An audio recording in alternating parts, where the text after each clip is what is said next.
Representation of the territories here in Australia could grow at the next election. Speaking at a conference in Canberra today, the Special Minister of State, Don Farrell, said the government would consider giving the Northern Territory more Senate seats in the next term of Parliament. Currently, of course, all 6 states have 12. The territories, including here in Canberra, get just 2 each. The total for the upper house, 76.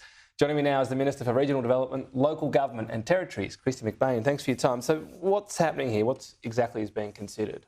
Well, obviously there is a committee that deals with electoral matters, and obviously this is a matter before them, and obviously representation of the territories is something that's been talked about now for a number of years, particularly in the ACT, where we know that there's been significant lobbying on that for some time. So obviously that will be a matter for that committee to discuss, to put to the government, and we'll see what comes of that. What's your view on it?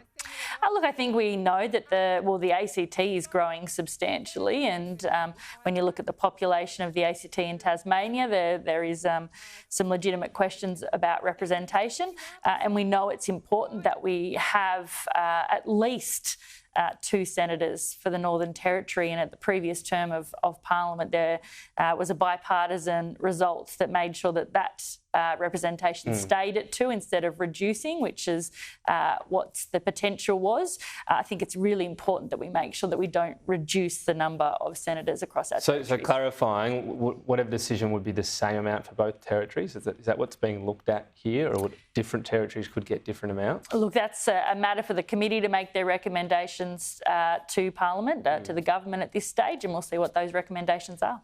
On a population basis, so Northern Territory population, 250,000, have 2 senators, so 1 senator for every 125,000 people. That rate actually is lower than every state except Tasmania. So if Tasmania's the comparison site, well, everywhere should get more senators, but isn't it a bit of a weak case on a population basis?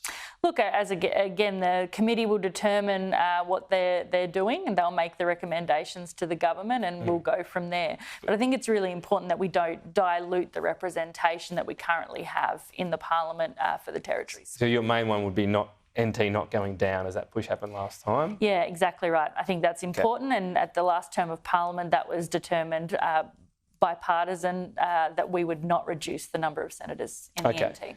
We've just had a lot of debate in question time and heard the PM talk about treaty. So can we just clarify, because Labor has funded money for this Makarrata Commission, which effectively will be overseeing treaty. What's the actual view here? Would this kick in at a federal level if the Voice referendum gets up? I think it's really important that we don't muddy the waters around the Voice debate. The moment we're moving towards a referendum in the last quarter of the year, that referendum is solely about a voice to Parliament. It's about making sure that there is recognition of our First Nations people in the Constitution. It's about making sure that a voice to Parliament cannot be changed in the future, and we know that several First Nations bodies have been constituted over time and then ripped up and changed with the change of government. To make a difference on the ground in regional, rural and remote communities, we need to make sure that there is longevity in this system. And I've done a lot of travel in my role as Regional Development Minister, and I've spoken to a lot of First Nations communities and a lot of rural and remote communities.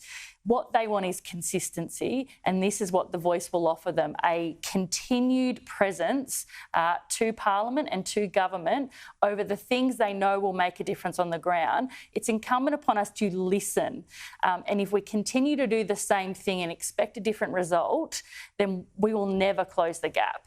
And this referendum is specifically about doing things differently. Yes, and it is on that. It's nothing to do with the Makarrata Commission. But you say muddy the waters. Your government has put money aside for a Makarrata Commission. Presumably that is at a federal level, is it?